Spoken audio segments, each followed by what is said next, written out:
Yeah, so next we go to game week 2 and give predictions. Tuenda predictions. Yeah. First game of the weekend ni gani? Brighton United. Brighton Early kick-off United. Saturday. Mnaenda pale MX Stadium. Yeah. Mnapatana na Seagulls. Itakuwa early kick-off. The sun is out. The sun is out. Summer is about to end. Near the beach. Near the beach. I think we beat them. You think you beat them? Yeah.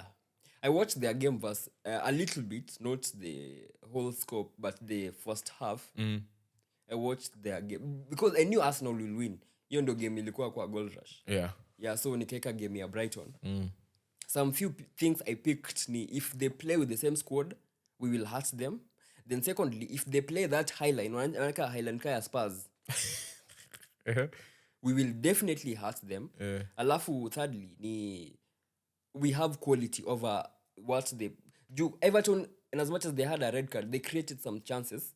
But Calvert-Lewin. Yeah, he missed a lot. Harrison missed a lot. This other McNeil guy missed a lot. So I think but this is the one 10 men before the red card. Oh, okay. The quality we have up front, I think, can be enough to see us through. But then, possession-wise, I think they are so good. I just think their front line is way more confident than yours. Yeah, true. In front of goal, especially. But we still have quality. And they've had a full preseason. That entire team has had a full preseason. You guys, Bruno is still in yes, he's the captain, he'll start, but still in honestly the guy is still in like he hasn't had proper preseason. What happens in preseason is that you play like 3 or 4 games where it's just you getting used to it. Then the first game you get all the rest out of your system. Then now you get into the groove of it. So there's some people who I still feel like, because if you look at that first week, teams were playing badly. Teams were playing badly. So for me, I will go with Brighton is your boogie team, bro. Yeah. Brighton is your boogie whether team. Home or away. I don't know. If you play with you guys might win if you start with Zaxi. If you start with Zaxi and Nani, Delete. If you start with Delete, you are definitely winning. Yeah. I feel. You just be more solid and fewer chances. But if you start with the team that you started against the last game, akina Dingra watapatia Lisandro stress na Danny Welbs. So I will go with I'll just say a 2-1 United win. Yeah, we're winning 3-1 United. Yeah, the second game, Crystal Palace versus West Ham. Palace might not have their 2 starting centre-backs in the next few weeks. Anderson has been linked with Fulham. He has actually moved to Fulham. Confirmed. Yeah. Gone, you see. And then Gehi is next. So I'm even seeing someone like, these are Kina Disasi's and Badiashile of Chelsea being signed by Crystal Palace easily. They're both London teams, so they'll just make a shot across the pond. But Eze is a baller. Eze, they had the free kick disallowed. He had the assist for the Nani goal that was allowed, Mateta. He is the hub of that team. First home game of the season, I will go with a Palace. I'll go with a Palace win, man. Actually, the fact that they also beat West Ham last season, 4 or 5? Yeah. When Mateta scored a hat-trick. Yeah, so I'm also going for Palace because I think West Ham players still need time to gel. Yeah, so I'm going for Palace win 3-1. Umesema Palace? Win 3-1. Mimi nimesema Palace win 2-1. 2-1. Yeah. Yeah, so the next game is Fulham versus Leicester. Fulham versus Leicester, bro. Leicester are actually bad. Leicester are not. That's the way they're conceding chances was very concerning to me. Very concerning. And I don't know. That's another team that needs players. They actually need proper centre backs because Voss is not it. He was really good in the championship, but hey, bro, this is a step up. And he's one of the reasons they were relegated as well. Yeah. Like he was just so bad off.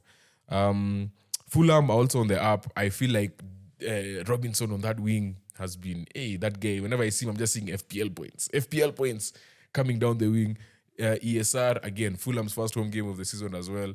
I will go with a 2-0 win for Fulham. I'm also going for a 3-1 win for Fulham. Nice. I think they'll score because on counters niliona Fulham wako na shida ya kudefend. Like wana commit so many players mbele then that's what makes them good going forward. But it makes them really bad at defending. Yeah, strength ya Leicester nayo ni hiyo counter. Yeah, so I think they'll score one, but Fulham quality will overpower them. So I'm going for a Fulham win, 3-1. Yeah, so next game, Man City versus Ipswich. Acha nikwambie. Erling Haaland. Yeah? Acha niwaambie. In fact, let me not even talk about Haaland. Let me start talking about Ipswich. Okay? If you go and park a bus anywhere, even a semblance of a bus, Captain wangu wa FPL this week, Erling Haaland, anatoka na hat-trick. Msipo park bus, anafunga 4. So either way, inaisha 6-0. I think the best way for Ipswich not to concede many is to match City's intensity. But still, you can't match them. You can match the intensity, but you can't match the quality. Yeah, true. So I'm also going for a City win, 5-0. I don't see who can score for Broha. Will Broha play? I don't know. But even then, even if it doesn't happen, Gundogan will be unveiled at halftime. Yeah. The boost. First home game of the season. The boost. So I'm seeing City winning 5-0. Hey, itakuwa mbaya bro. City nashinda 5-0. Masaka. Yeah, so next game ni Southampton versus Nottingham Forest. And before we make our prediction, we want to wish Danilo a quick recovery. Yeah. That was an awful, nasty injury. Yeah, so what's your prediction? Southampton, Nottingham Forest. Yeah. I will go with the Nottingham Forest win. I feel like they are... Actually, I'll go with a draw. I feel like they're really good going forward. They have so much quality with Gibbs White and Elanga and Hudson-Odoi. And now they're adding Kentia. Yeah, and Getcha is coming through. But the only thing they just lack concentration. They concede goals at the worst time. Yeah. It will be like when you have the momentum and it's like 77 minutes they concede. Now you're trying to look for the winner. The other team is not looking for the winner. And you don't want to concede. So it's like a cagey affair. I'm going to go for another draw. I'm actually going for Forest win. Yeah, because Soton were playing... Well, they had possession versus Newcastle even before the red card. But the problem is they don't create... They don't penetrate. They started playing football the last 10 minutes. The game before each and the red card was given in the first half. Yeah, so I think they'll be thrashed 3-1. Yeah, the next game, Spurs welcome Everton at the London Stadium. Is it London or White Hart Lane? Spurs Stadium. Tottenham Stadium. Yeah, Tottenham Stadium. Yeah. Here now. You said Spurs and? Everton. Who got the red card last game? Definitely out, yeah? Yangzi. Yeah, definitely out. I feel like they still match. They're better with Young out there because they're younger. Because they're younger, hence you leave a 39-year-old out of the field, and you have someone running down that wing. Mikolenko, I don't know about Mikolenko. Like he has moments, like there are moments in the season where he's so good. Other moments he's just like meh. You go to. But Spurs should win this game. Those guys create chances. A lot. Those guys create a lot of chances. First home game. Again, I'll keep saying this week. First home game. Solanke to get on the score sheet somewhere. And Pedro Porro is going to assist one of those centre backs. I feel. So I'm seeing like a good 3-1 win. The funny thing with Spurs, in as much as they create a lot, they also concede some chances. Now they tend to also switch off, especially in the second half. Ama late minutes the first half after wameanza brightly. So I fancy Iliam Ndiaye to score, ama assist, but still Spurs will win because they have quality over Everton. So I'm going for a Spurs cheeky 2-1 win. Yeah, so the game of the weekend or game of the day. Yeah.